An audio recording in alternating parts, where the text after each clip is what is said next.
Hello သမီးတို့ရေမင်္ဂလာပါနော်ဒီနေ့မှာတော့ဒီချက်ကလူသားတွေတက်ရှင်နေထိုင်ဖို့အတွက်နော်အရန်ကိုမှအရေးကြီးတယ်ပြီးတော့ဓာတုဗေဒဘာသာရန်နဲ့ဆက်ဆက်နေတဲ့ greenhouse effect ကြောင့်ကိုရှင်းပြသွားမှာဖြစ်တယ်။ဒါဆိုဒီချက်တို့ဒီ greenhouse effect ကြောင့်ကိုမရှင်းပြခင်မှာဒါတို့သမီးတို့နဲ့ဆရာမနဲ့ဒီလိုစဉ်းစားကြည့်အောင်ဒီချက်တို့ universe လို့ခေါ်တဲ့ဒီချက်တို့စัจ java ကြီးอ่ะဆိုရင်เนาะ Big Bang လို့ခေါ်တဲ့မဟာပေါက်ကွဲမှုကြီးเนาะတိတိကျကျပြောမယ်ဆိုရင်မဟာပြန်ကားမှုကြီးကနေပြီးတော့ဆလာလိုက်တာเนาะအဲ့ဒီအချိန်ကနေပြီးတော့ဒီစัจ java ရဲ့ဘယ်နေရာကိုပဲတိုင်းဒီချက်တို့ CMB လို့ခေါ်တဲ့ cosmic microwave background ဆိုတဲ့အပူချိန်တစ်ခုอ่ะစัจ java အနက်မှာရှိတယ်အဲ့ဒီအပူချိန်ကဘယ်လောက်ရှိလဲဆိုရင်အနုတ်270.4 degree Celsius ရှိတယ်เนาะဒါဆိုရင်စัจ java ကြီးတစ်ခုလုံးကအေးခဲနေတာတော့မှဒီရှယ်တို့ကဘာကြီးကကြတော့ရေခဲကြိုကြီးအဖြစ်ဘာကြောင့်မပြောင်းလဲသွားတာဘာကြောင့်မပြောင်းလဲသွားဘာကြောင့်မပြောင်းလဲသွားတာလဲဆိုရင်ဒီရှယ်တို့ပေါ့နော်ကဘာပေါ်ကရေတွေအရေးဖြစ်တည်ရှိတယ်တက်ရှိတွေရှင်သန်နေထိုင်ဖို့အတွက်လိုအပ်တဲ့ temperature လို့ခေါ်တဲ့အပူချိန်တစ်ခုကိုထိန်းထားပေးတဲ့သဘာဝရဲ့ဖြစ်စဉ် greenhouse effect ကြောင့်ဖြစ်ပါတယ်တဲ့နော်ဒါဆိုရင်ဒီရှယ်တို့ဒီ greenhouse effect ကြောင့်ကိုလေ့လာလိုက်ကြရအောင်နော်ဟုတ်ပြီဒီသင်ခန်းစာမှာဆိုရင်အဓိကအချက်3ချက်ကိုပြောသွားပါမယ်အဲ့ဒီပထမဆုံးအချက်အနေနဲ့ကြတော့ greenhouse effect သဘာဝရဲ့ဖြစ်စဉ် greenhouse effect ဆိုတာဘာလဲအဲ့ဒီ greenhouse effect ကြောင့် how many cases one เนาะဒီရှယ်တို့ကဘာကြီးကိုနှွေးထွေးအောင်ဘယ်လိုထိန်းသိမ်းပေးတာလဲเนาะပြီးရင်အဲ့ဒီ greenhouse effect ကိုဖြစ်စေတဲ့ဓာတ်ငွေ့တွေကဘာလိုမျိုးဓာတ်ငွေ့တွေလဲเนาะ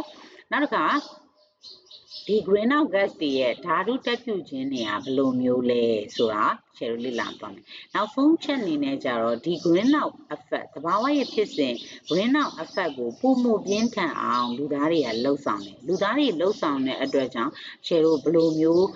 ရာသီဥတုဖောက်ပြန်ပြောင်းလဲခြင်းတွေเนาะ led to climate change ဘယ်လိုမျိုးရာသီဥတုတွေဖောက်ပြန်ပြောင်းလဲနေပြီလဲဆိုတာကိုဒီသင်ခန်းစာလေးမှာရှင်းပြသွားမှာဖြစ်တယ်။ဒါဆိုရင်ရှယ်တို့ကြည့်လိုက်အောင်နော်the natural greenhouse effect เนาะတဘာဝရဲ့ဖြစ်စဉ် greenhouse effect တဲ့เนาะ greenhouse effect ဆိုတာတချို့တို့ဒီမှာဆိုရင်ကဘာကြီးတချို့တို့ကဘာကြီးမှာဆိုရင်လေထုအလွှာတွေက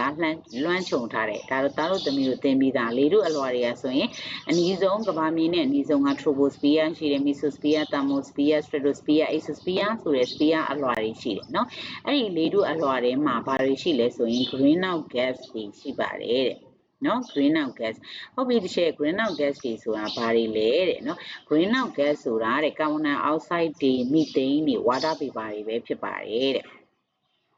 နော်ဒီ greenhouse gas တွေတဲ့နော် greenhouse gas တွေကဒီ carbon dioxide တွေ methane တွေ water vapor တွေဖြစ်တယ်ဟုတ်ပြီဒါဆိုရင်ဒီ greenhouse effect ကိုဖြစ်စေတဲ့အဓိကအကြောင်းရင်းကဒီရှယ်တို့ဘာလဲဆိုလို့ရှိရင်နေပါနေရလာတဲ့အလင်းနှန်းတွေကဆိုရင်ဒီရှယ်တို့ကဘာမြေကြီးကိုရောက်ရှိလာတယ်နော်ဒီရှယ်တို့နေရလာတဲ့အလင်းနှန်းတွေကိုဒီရှယ်က solar radiation လို့ခေါ်မယ်နော် SOLAR solar RADIATION solar radiation တွေဖြစ်တယ်ဘာလို့လဲနေရဆိုရင် nuclear fusion ဖြစ်စဉ်ကြောင့်သူကနေပြီးတော့ radiation တွေကိုထုတ်တယ်သူထုတ်လိုက်တဲ့ radiation တွေက solar radiation တွေဖြစ်တယ်အဲ့ဒီနေရလာတဲ့ radiation ကိုဒီချက်တော့ solar radiation လို့ခေါ်လိုက်တယ်အဲ့ဒီ radiation တွေကလေထုအလွှာတွေကိုဖောက်ပြီးတော့ဖြတ်တန်းပြီးတော့ဒီချက်တို့ကဘာမြေပေါ်ကိုရောက်ရှိလာပါတယ်တဲ့နော်radiation from the sun နေရလာတဲ့အလင်းနှန်းတွေကို radiation တွေကို is absorbed by earth ကဘာကြီးကဘာလို့လိုက်တာလဲဆိုရင်စုပ်ယူလိုက်ပါတယ်ကဘာပေါ်မှာရှိတဲ့မြေထုတွေတရှယ်တို့ရေထုတွေကဒီ radiation တွေကိုစုပ်ယူလိုက်တယ်စုပ်ယူလိုက်တဲ့အခါမှာဆိုရင်အပူရှိတဲ့အရာဝတ္ထုတိုင်းက thermal radiation လို့ခေါ်တဲ့အပူကိုပြန်ထုတ်တယ်သူပြန်ထုတ်လိုက်တဲ့အပူတွေကိုတရှယ်တို့ကဘာလို့ခေါ်လဲဆိုရင် IR radiation လို့ခေါ်တယ်ဒါဆိုရင်ကဘာကနေပြန်ထုတ်တဲ့ radiation တွေကကြာလို့ရှိလို့ဘာ radiation ဖြတ်သွားပြီလဲဆိုရင် IR radiation เนาะဟုတ်ပြီ IR radiation တွေဖြစ်သွားအဲ့ IR radiation တွေကိုတဲ့ကဘာကနေပြီးတော့ပြန်ထုတ်တယ်ဘယ်ထုတ်တာလဲဘယ်ထုတ်ထုတ်လိုက်တာလဲဆိုရင် the earth emit radiation back out towards space အာကာသတွေကိုပြန်ပြီးတော့ထုတ်လိုက်ပါတယ်เนาะအဲ့လိုမျိုးထုတ်လိုက်တဲ့အခါမှာတဲ့เนาะဘာဖြစ်လာလဲဆိုလို့ရှိရင် greenhouse gas တွေလေထုအလွှာထဲမှာရှိတဲ့ greenhouse gas တွေကတဲ့ absorb စုပ်လိုက်ပါ this radiation เนาะဒီ IR radiation တွေကိုစုပ်ယူလိုက်ပါတယ်တဲ့ and ပြီးတော့ re-emit ပြန်ထုတ်ပါတယ် sun of radiation အချို့ကို is release ပြန်ထုတ်တယ်ထုတ်ပြီးတော့ back toward us ကမ္ဘာမြေစီကိုဘာလုပ်တာလဲဆိုရင်တချို့ radiation တွေကပြန်ရောက်လာပါတယ်တဲ့နော်ဒါဆိုရင်ခြေလို့ကြည့်အောင်ဒီမှာဆိုလို့ရှိရင်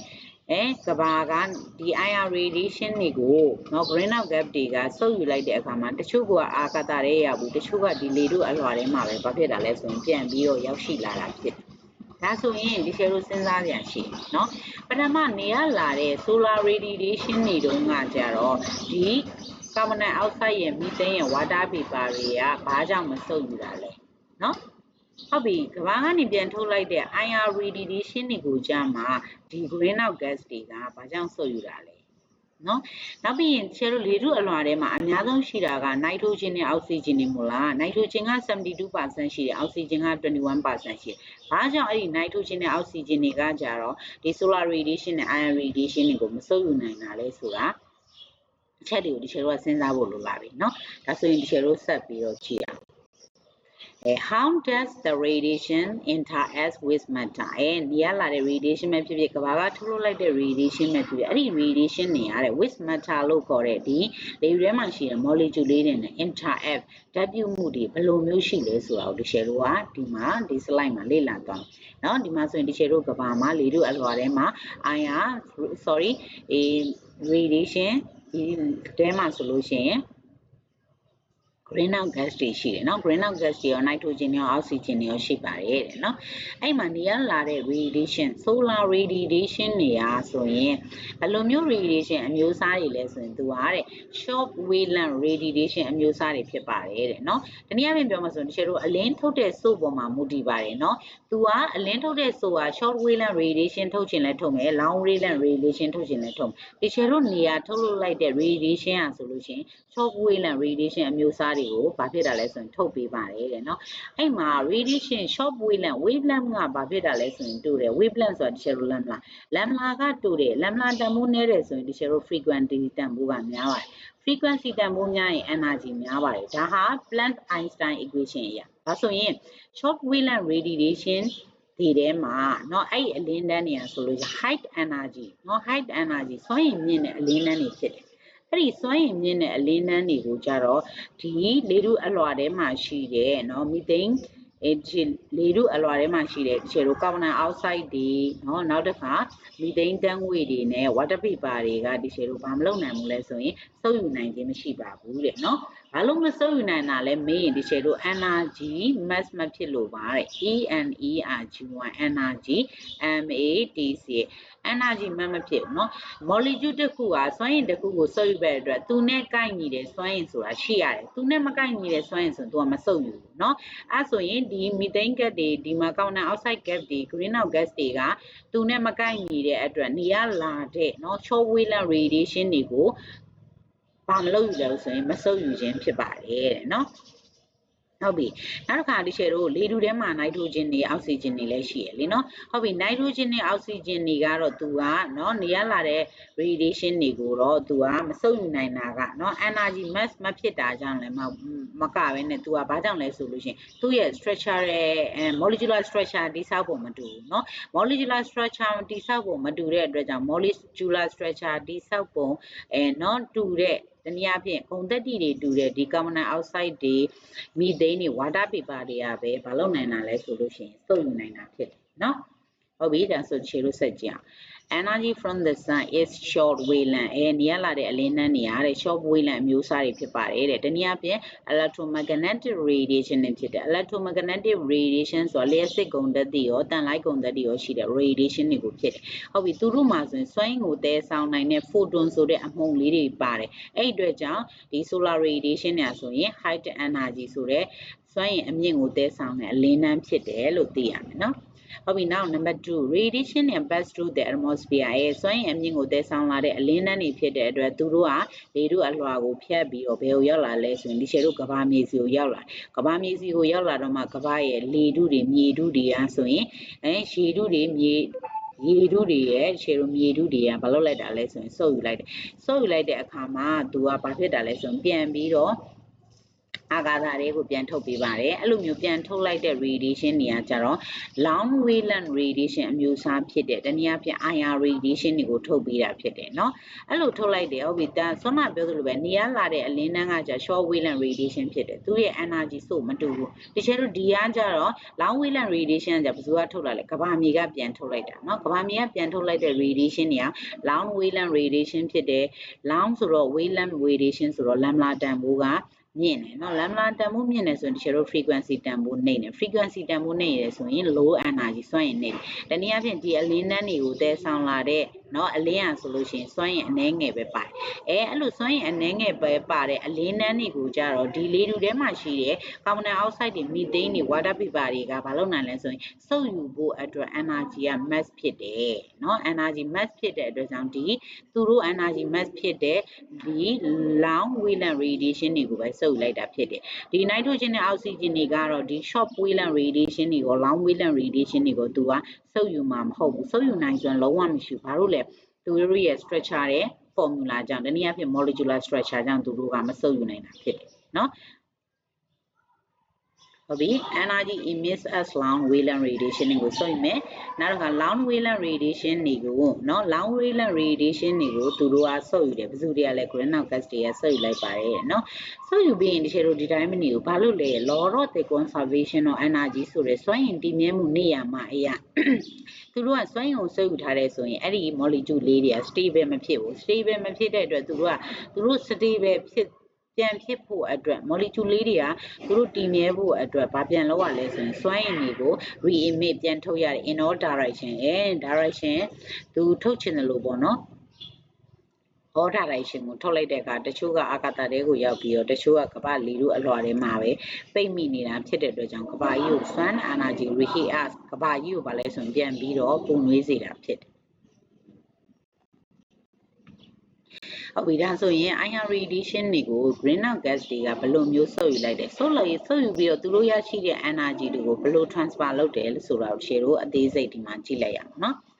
long wavelength radiation ဆိုတာတဲ့ is absorbed by greenhouse gas တွေကသူတို့နဲ့စွမ်းအင်ကိုင်းညီတဲ့ long wavelength radiation တွေကိုစုပ်ယူလိုက်တယ်နော်စုပ်ယူလိုက်တဲ့အဲ့ဒီ long wavelength radiation တွေက IR radiation တွေဖြစ်တယ်အဲ့ဒီ IR radiation မှာ photon လို့ခေါ်တဲ့စွမ်းအင်ကိုသယ်ဆောင်နိုင်တဲ့အမှုန်လေးတွေပါတယ်အဲ့ဒီ photon လို့ခေါ်တဲ့စွမ်းအင်ကိုသယ်ဆောင်နိုင်တဲ့အမှုန်လေးတွေကိုဒီကာဗွန်ဒိုင်အောက်ဆိုက် molecule ကစုပ်ယူလိုက်တဲ့အခါမှာသူက vibrational energy လို့ခေါ်တဲ့နော်တုန်ခါမှုစွမ်းအင်ကိုသူကရသွားတယ်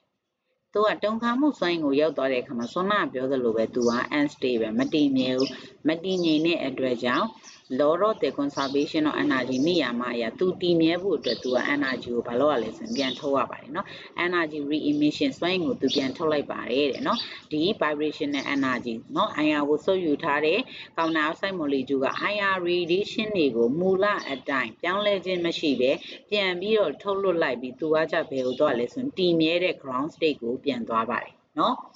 အဲ့လိုမျိုးနေရာအဖြစ်သူက IR radiation တွေကိုစုပ်ယူတယ်ပြီးရင်ပြန်ထုတ်တယ်ဒါကတနည်းနောက်သူကဘာလုပ်ပေးလဲဆိုရင်တဲ့เนาะ vibrational translation လို့ခေါ်တဲ့စွမ်းအင်เนาะဒီသူ့ရဲ့တုန်ခါမှုစွမ်းအင်ကိုသူကဘာလုပ်တိုက်တာလဲဆိုရင်ကူးပြောင်းပေးပါတယ်ဘယ်လိုမျိုးကူးပြောင်းပေးရလဲဆိုရင်တဲ့